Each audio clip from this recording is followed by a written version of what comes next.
বাংলাকে দখল করার এটা অমিত শাহ করেছে, হোম মিনিস্টার, যাতে আইদার ইলেকশন বন্ধ করে দাও, এসআইআর না মানলে গভর্নমেন্ট ফেলে দাও, আর তা না হলে এসআইআর করে দাও।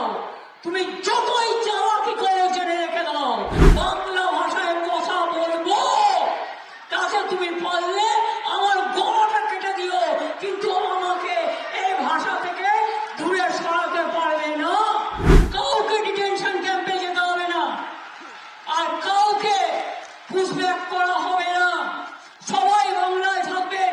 Work of property central government আইন করেছে বিজেপি, আমরা করিনি। পরিষ্কার জেনে রাখুন, আমরা বিধানসভায় এর বিরুদ্ধে প্রস্তাব নিয়ে বারণ করেছি। আমরা সুপ্রিম কোর্টে কেস করেছি, রাজ্য সরকার কেসও চলছে।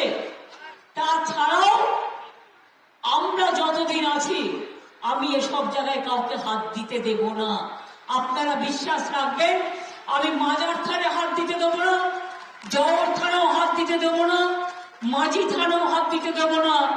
হিন্দু হোক, মুসলমান হোক, শিখ হোক, খ্রিস্টান হোক, ধর্মীয় স্থানেও হাত দিতে দেব না। আমি ধর্ম নিয়ে রাজনীতি করি না, আমি সব ধর্মকে ভালোবাসি। সর্বধর্ম সমন্বয় আমাদের সবাইকে মানুষ হিসেবে ভালোবাসতে শেখায়। কি করে ভুলবো বলুন তো? নেতাজি সুভাষচন্দ্র বোস তো সব ধর্মকে নিয়ে কাজ করেছেন, গান্ধীজি সবাইকে নিয়ে কাজ করেছেন, রবীন্দ্রনাথ ঠাকুর বাংলার মাটি বাংলার জল করে হিন্দু মুসলমানের হাতে রাখি বন্ধন করেছে। আমি কি করে ভুলি সে কথা বলুন তো? নেতাজি সুভাষচন্দ্র বোসের রাইট হ্যান্ড ছিলেন শাহনওয়াজ খান। বিজেপি তুমি আমায় কি গালাগালি দিলে? তুমি আমাকে হিন্দুত্ব শেখাবে না, আমি বলে দিলাম। তার কারণ আমিও হিন্দুত্ব জানি। জগন্নাথ ধাম আমরাই করেছি, কালী মন্দির স্কাইওয়াক আমরাই করেছি, দক্ষিণেশ্বর স্কাইওয়াক আমরা করেছি, মদন মোহন মন্দির উন্নয়ন আমরা করেছি, শিবযজ্ঞ মন্দির আমরা করেছি, মহাকাল মন্দির হচ্ছে শিলিগুড়িতে আমরা করছি, দুর্গা অঙ্গন তৈরি করছি, ফুল্লরা মা করেছি ডেভেলপমেন্ট, কঙ্কালীতলা করেছি, তারাপীঠ করেছি। কোনটা করিনি? তোমরা কি করেছ? এক চোখা আর এক পক্ষ। তোমরা কি করেছ? তোমরা তো একটাই চেনো, তোমাদের ধর্মের মূল কথা আসল ধর্মকে ভুলিয়ে দাও। অত্যাচারী ধর্ম, মানুষকে শোষণ করো, মানুষকে বঞ্চনা করো। আমরা তো একবারও বলিনি যে তুমি স্পেশাল ডিভিশন করবে না, আমরা তো একবারও বলিনি তুমি সেন্সাস করবে না। তার জন্য সময় লাগে। ইলেকশনের সময় এত বড় ক্ষুধা, এত কিসের ক্ষুধা? তোমরা জমিদার জোরদার কোটি কোটি টাকা বানিয়েছ, একবারে নোটবন্দি আর এসআইআর এর নামে গণবন্দি, ভোটবন্দি। লজ্জা করে না? কত মানুষ মারা গেছে বলুন তো? আর কত যাবে প্রাণ? আর কত দিতে হবে বলিদান? থামবে কি বন্ধু? অন্যের প্রাণ গেলে তোমার মন কাঁদে না? অন্যের পরিবার হারিয়ে গেলে তোমার দুঃখ হয় না? বাংলা ভাষায় কথা বললে আজ সবাই বাংলাদেশি। বন্ধু, বাংলাদেশ থেকে এসে স্বাধীনতার সময় থেকে যারা ইন্ডিয়ান সিটিজেন, তাদের তুমি কি করে বাংলাদেশি তকমা দাও? সোনালী কি বাংলাদেশি ছিল?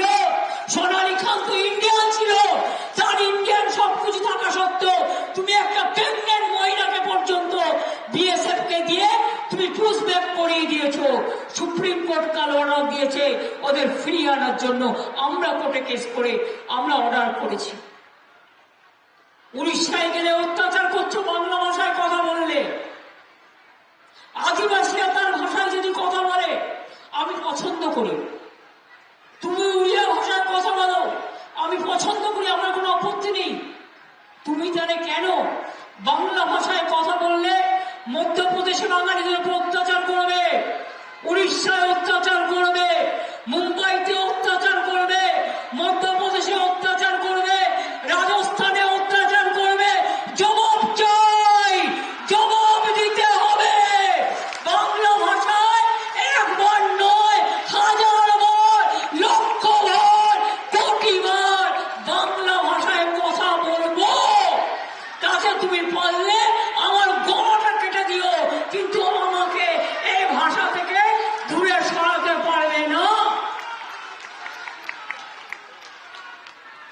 ভাবছো বাঙালিদের উপরে এত হিংসা, বাংলার মানুষের উপরে এত হিংসা যে তোমরা বাংলা ভাষায় কথা বললে, কই গুজরাটি ভাষায় কথা বললে আমি তো আপত্তি করি না। আজকে কি আপনারা জানেন কেউ বলার নেই? মধ্যপ্রদেশে প্রায় 9 জন বিএলও মারা গেছে, গুজরাটেও 3-4 জন মারা গেছে, উত্তরপ্রদেশেও 9 জন মারা গেছে, রাজস্থানেও মারা গেছে, বাংলাতেও মারা গেছে। বাংলায় আমার 39 জন মারা গেছে এসআইআর এর জন্য, আর 13 জন হাসপাতালে আছে, মৃত্যুর সাথে লড়াই করছে, আর 3 জন সুইসাইড কমিট করতে গেছিল সিরিয়াস অবস্থায়, তারা হসপিটালে ভর্তি আছে। এত তাড়াহুড়ো করার কি দরকার ছিল?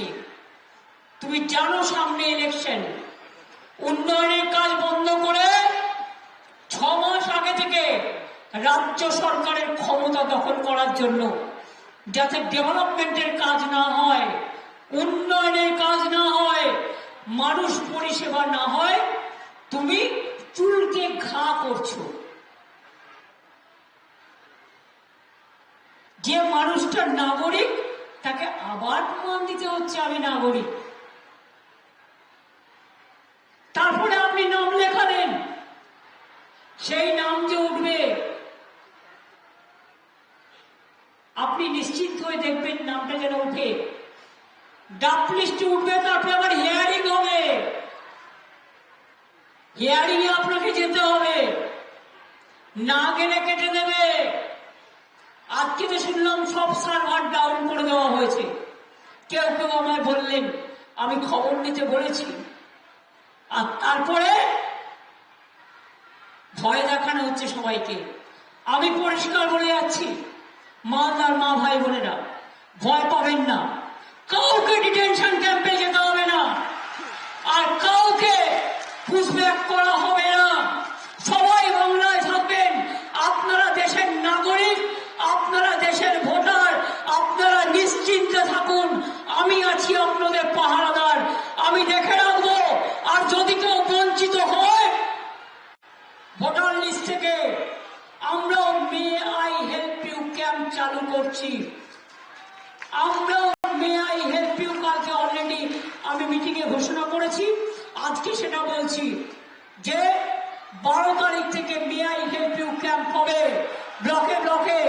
যার যা প্রয়োজন, যেটা নেই সেটা সেখান থেকে করিয়ে নেবেন। আপনার কাগজপত্র থাকলে, যদি বাই চান্স শংসাপত্রে অ্যাপ্লাই করেছেন পাননি, চিন্তা করবেন না, ওখান থেকে আপনি পেয়ে যাবেন। আর আমাদের তৃণমূল কংগ্রেস কর্মীদের বলছি, খুব অ্যাক্টিভলি পিএলএদের একদম কাজ করতে হবে, এবং সমস্ত ইলেকশনের সময় যেভাবে আমরা বুথ ক্যাম্প করি মানুষকে সাহায্য করার জন্য, দিন রাত এক করে পরিশ্রম করে মানুষকে সাহায্য করতে হবে। আর যারা নেতৃবৃন্দরা আছেন, দরকার হলে তাদের বাড়ি থেকে একটু রুটি ডাল করে দেবেন, বা দুটো ভাত ডাল সেদ্ধ আলু সেদ্ধ করে দেবেন, তারা যাতে খাবারটা পায়। একটু মাঝে মাঝে চা করে পাঠাবেন, যাতে ওরা একটু চাটা পায়। মনে রাখবেন, যারা কাজ করছে তাদের সাহায্য করা, এটা আমাদের মানবিক কর্তব্য। এর জন্য কোনো পয়সা খরচ হয় না, খুব কম। এটা আপনি অতিথি সেবা করছেন, মানব সেবা করছেন, এটা সব সময় মনে রাখবেন। তাহলে এসআইআর নিয়ে ভয় পাচ্ছেন না তো? যেহেতু আমাদের ফেব্রুয়ারি মাসে ইলেকশন ডিক্লেয়ার হবে, তাই চালাকি করে 3 মাস আগে এটা করেছে। এটা অমিত শাহ করেছে, হোম মিনিস্টার, যাতে আইদার ইলেকশন বন্ধ করে দাও, এসআইআর না মানলে গভর্নমেন্ট ফেলে দাও, আর তা নাহলে এসআইআর করে দাও। তুমি যতই চালাকি করো জেনে রেখে দাও, চালাকির দ্বারা কোনো মহৎ কার্য সম্পন্ন হয় না। আমরা সবটাই করব, আমরা রুখে নেব, আমরা লড়ে নেব, আমরা অধিকার আদায় করে ছাড়বো। বাংলাকে দমানো যায় না, ওরে হ্যাংলার দল, বাংলাকে দমানো যায় না। বাংলা বাংলা,